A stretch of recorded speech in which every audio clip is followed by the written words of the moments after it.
Welcome to another edition of What You Said.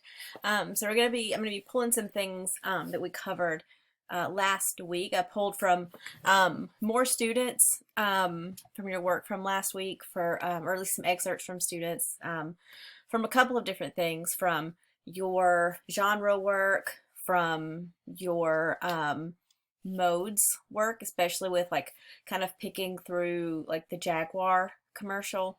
And then I pulled a little bit from the bonus question on genre flexibility, just to kind of talk about that. So you had a question where it was kind of referencing when we went over like People magazine versus New York Times, and we used those two kind of um, situational examples of the two different table settings, and we were kind of like using some examples to talk about how, or using those examples to kind of talk about how like genres can be like two texts in the same genre can still be different. Like you have rules, but you don't always have to follow them like to the T exactly. So I'm going to be kind of reviewing some of that stuff with you. Um, we also last week, just before I get started, we talked about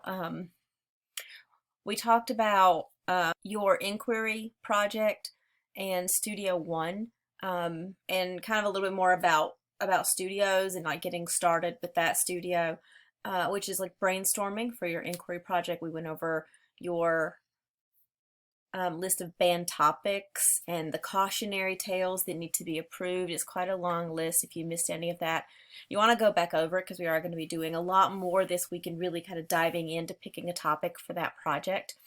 But let me get started. So I'm going to start over here on the left with the genre.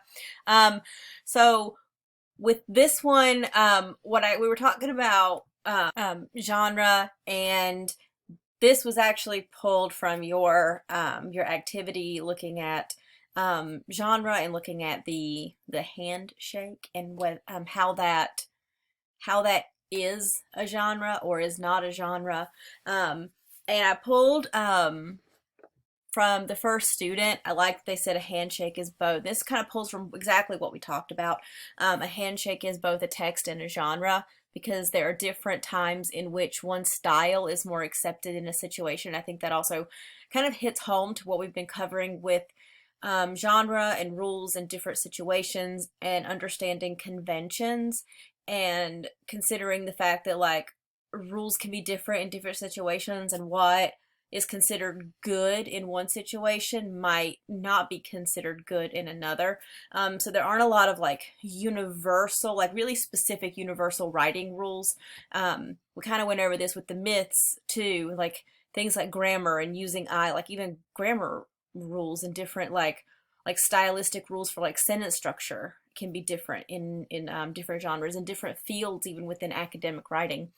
Um, you can look at the situation, just like writing or a text, and determine which style of handshake would be more fitting, whether it's based off patterns seen in other situations or just tone or mood of the room.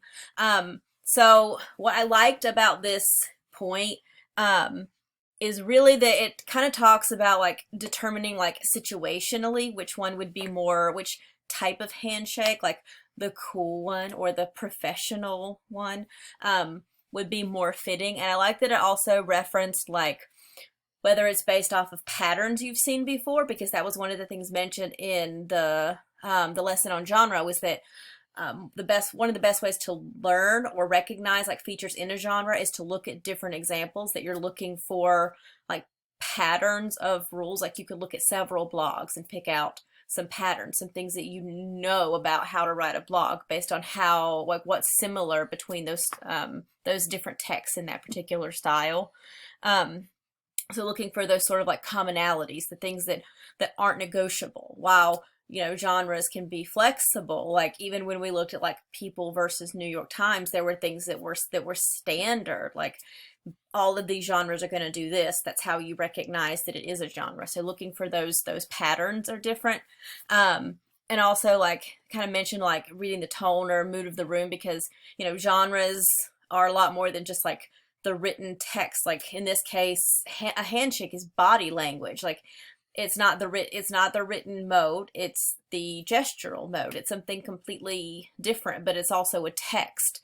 Student 2 kind of pulled specifically from like what we talked, like what I kind of was kind of talking about in the video. Instead of text is anything that can be read or that you can make meaning from. And a handshake you can make meaning from. That's why it gets to be a text. Like you can make an assumption from the messages sent from the handshake itself. Like it's very tricky for the person in the video talking about the handshakes because there aren't a lot of rules, kind of what we talked about. Like there aren't a lot of rules in a more casual setting. So sometimes it can be trickier to figure it out. Whereas something that's super formal can almost feel very formulaic. Like exactly what the rules are and how it's supposed to look, how it's supposed to sound.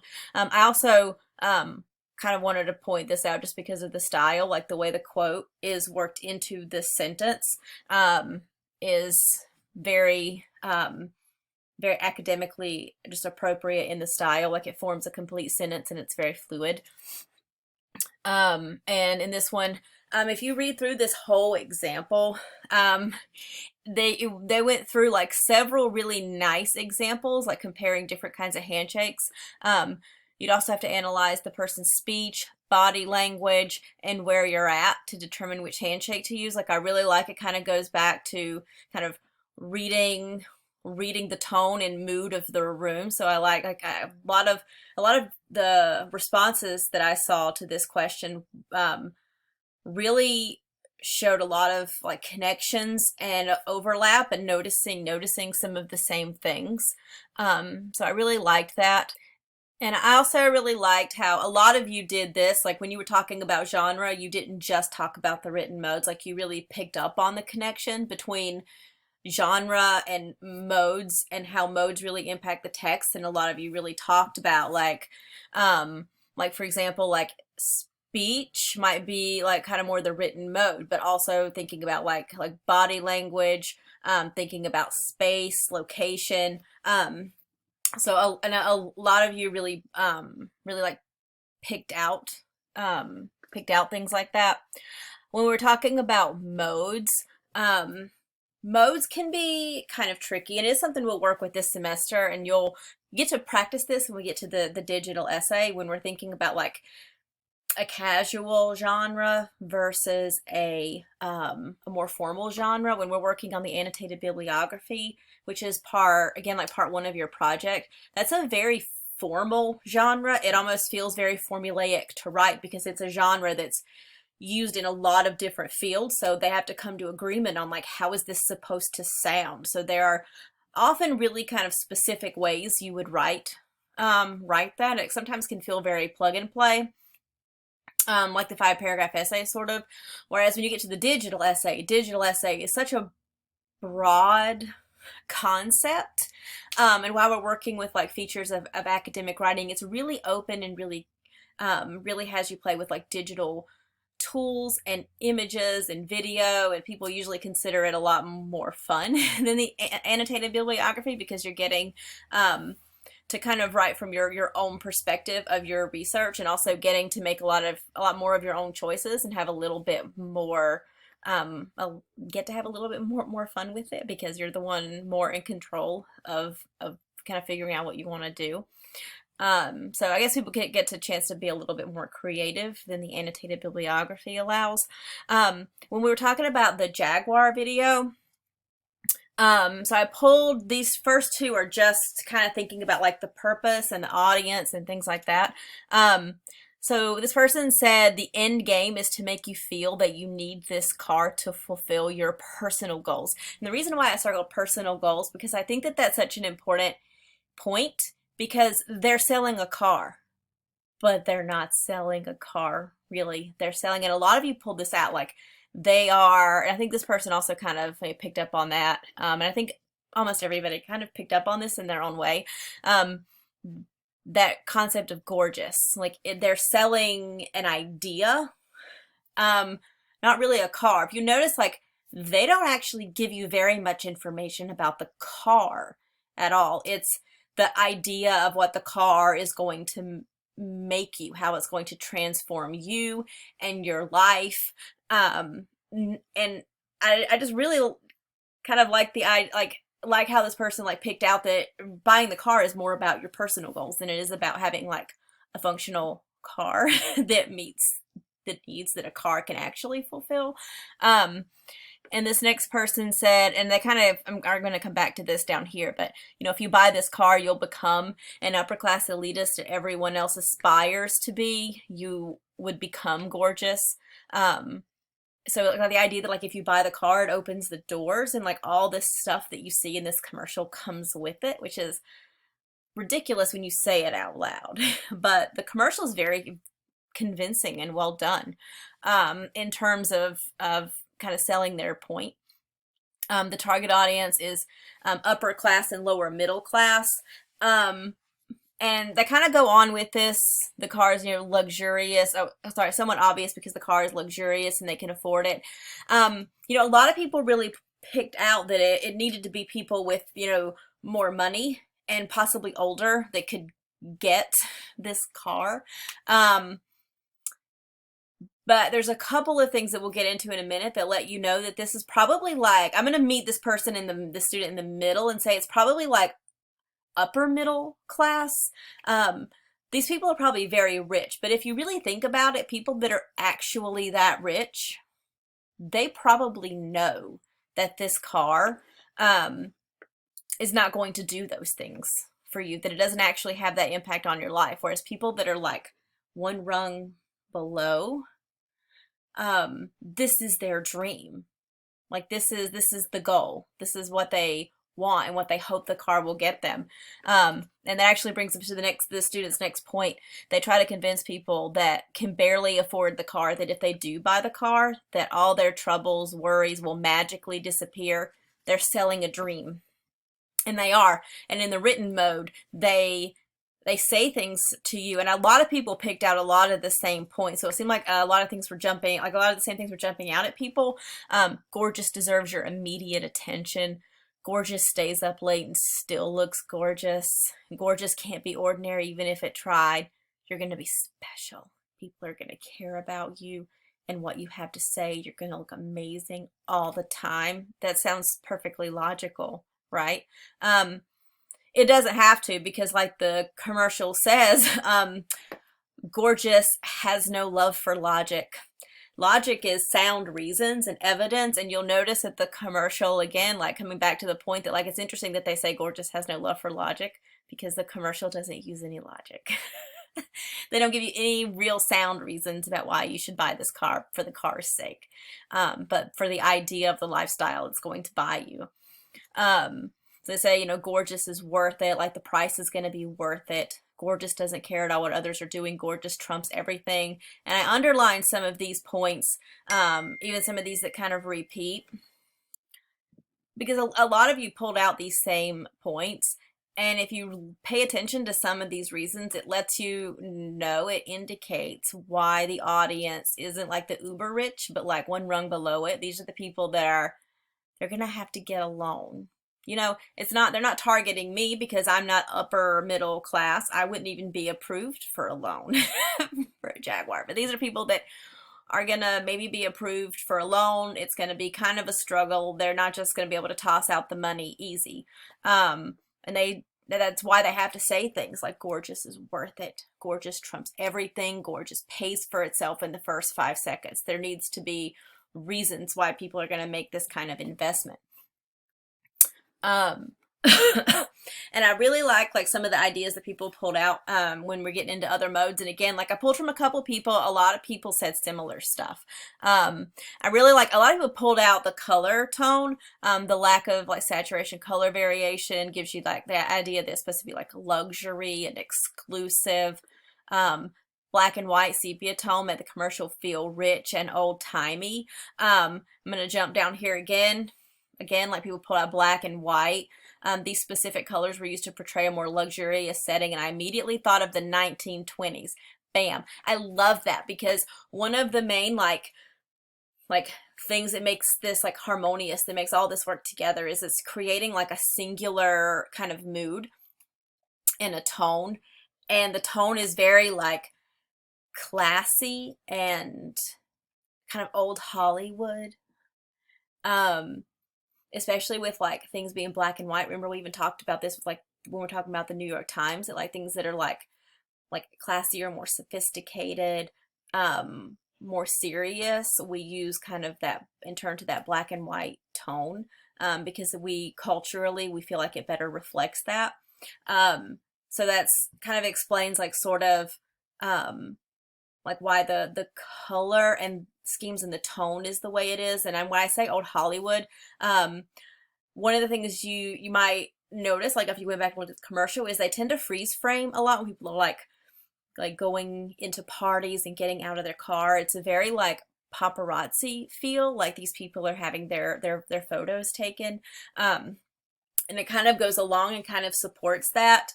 And they show you a lot of things. Like this commercial would not be as effective if it were just like these reasons. A couple things that really like hit it home is like that a lot of people picked out the repetition of, I think, which it was up here somewhere. Yeah, the student 8, the repetition of the word gorgeous, like kind of gets it embedded in your head. Like it just keeps repeating that word. And so you kind of remember and notice, like someone else pointed out, like the linguistics and repetition of gorgeous, like it sells that like this is what you want, this is what you're going to get, and that's what they're really selling. And it kind of does, it kind of embeds that with the way that kind of the way they're repeating it. Um, also, also getting back to some of the things that they show you, like showing you like there's like a helicopter and like parties, like they go from like this person said like the car to the beach to a house to a road, and there's all kinds of other things that they show you with like the big mansions and the yachts. And I mean, it's just supposed to seem like your life is going to be just going from one thing to the next and so exciting. And a lot of people said that the gestural mode came out, like especially in how the characters were interacting with each other. Like they really use like space and gesture to show like happy and carefree. I think someone else said that, like how without any stress or problems these people seem to be. And very like a feel of like very like flirty and romantic and spontaneous. Um, and I'm going to pick out one more thing here. The audio effect of the sultry, deep man's voice. That's an important thing to point out, because there's kind of a cultural thing there too. Like we want to, like we see like the black and white like tones and fonts as being like more serious and sophisticated. We tend to find as a culture like male voices, especially like the like deeper male voices, to be more authoritative and more kind of more trustworthy. So you'll notice a lot that like when like a company is trying to sell you, like trying to get you to trust them, especially with, like insurance and things like that, they'll use male narrators, especially like with the really deep voice, because it is, agree with it or not, like it or not, it's a definite like cultural trend, and they use that here because they are definitely trying to not just kind of use that like male voice to get you to trust them. Again, they're not using any logic, so they have to do something to build trust with you. So that voice kind of really serves a purpose there. And also like that the sing-song music kind of also gives you this like dream effect. Remember, they are really kind of selling a dream. The commercial seems very surreal, and also like very like fast paced and exciting, but also very like sing-songy and dreamlike, and the music kind of goes along with that, because they really are trying to sell a fantasy, and the commercial features kind of work together to help create that fantasy, that dream. I'm gonna move over here to the genre flexibility. We talked a good bit about, you know, genre and the connection between genre and modes, which a lot of people really seem to pick up on. and the fact that a genre is way more than just like a written text. It's like patterns and features in a lot of things. Like a handshake is a text because it has rules that you have to follow, and it's a text because it can be read like the person on the other side is going to make an assumption about you. Um, and we're talking about like when y'all were answering this question about like how two texts within the same genre can be in the same genre but also still look different. This first student said a single genre can span over many modes and text forms. Genre and text can appear differently due to the audience and the creator of the piece. So like maybe there's a slightly different or specific purpose, a different audience. You will have some wiggle room possibly to like tailor your piece to that genre. I like these examples. A website like BuzzFeed, a couple people use the BuzzFeed thing. A website like BuzzFeed can overall fit under the umbrella of providing news to its readers. An article in BuzzFeed about an inauguration, for example, is going to be produced and advertised differently than coverage by CNN. Going to jump down here. BuzzFeed will probably give you ads for shopping or trending topics, while CNN will most likely give you ads focused on reading more serious news. You can tell a lot from the ads because those ads are targeted at specific people. So the kind of ads that are on a website will likely often tell you who the intended audience is for that piece. This next student really got into talking about modes, like the concept of multimodality allows for the text of the same genre to look and appear different. And I liked tying in like genre and multimodality there because the genre kind of sets the frame for like what are kind of the rules and expectations for this kind of writing, and the fact that you can do that through lots of different modes is kind of how you get some of that wiggle room, how you can adjust like the language or the tone or the space or the colors to kind of fit your purpose and fit the audience. So getting back to like the audience and the creator, kind of making it fit and making it more appropriate. So they use the example from like the People magazine and New York Times. They both fall under the news genre for several reasons, but one is focused more on personal interest while the other one was on kind of factual news. And People magazine includes textiles that are more entertainment based and also include various images, textiles, and fonts and aspects that catch the reader's attention visually. So I did point that out, like it's a way more kind of visual piece just because of the fact that they're selling something that's supposed to be more exciting. Whereas the New York Times like incorporates something that's way more like formal and information based and fits the news, the type of news, like something more serious.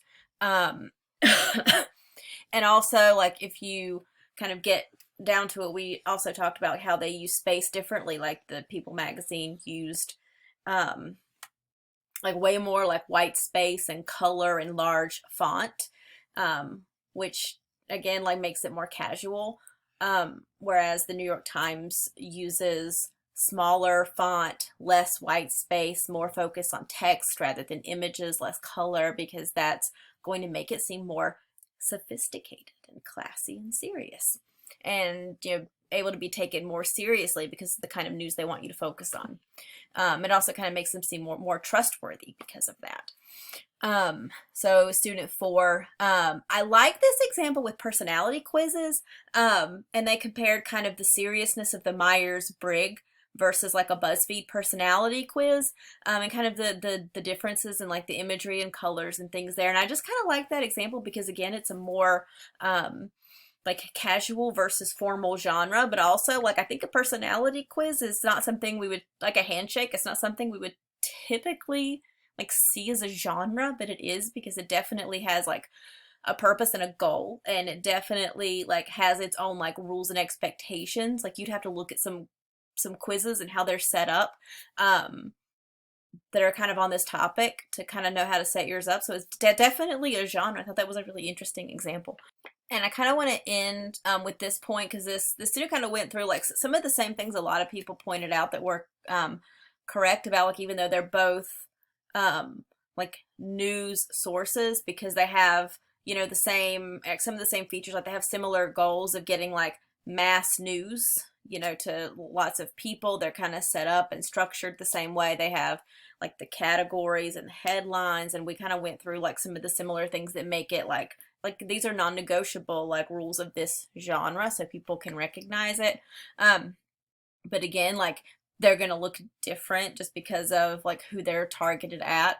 But this last sentence like kind of hit like wraps everything up and kind of goes back to the first thing that I said when I was getting into this group here. Genre is very broad and can be used to identify many things. The way the designers use the 5 modes will influence what the reader takes away in meaning. So again, when we think about that writing situation, like the writer and the genre or the text and the audience, there are lots of different kinds of texts that fall under a lot of different genres. And even if you're working within a genre, like you will have to pay attention to like what are the rules that I have to follow, what are the expectations that I have to meet, and then because of what I want to accomplish and how I need to communicate with my reader, what wiggle room do I have to use all of these modes? Because again, like your reader is going to make meaning. Like I think we read with all of those modes. Like students will often ask, like, does it matter how my paper looks? It always matters how a paper looks because a reader on the other side is always going to make assumptions and take meaning away by how something looks. That's the visual mode. Like I'm always going to read, and we always read with all of those 5 modes and take meaning away. So it's always important to think about that, and it really kind of improves communication skills as a whole when you really pick up on how all of those 5 modes kind of work together and impact like how the reader is going to see things. And that's it. That's all I have for what you said in week 3. Peace.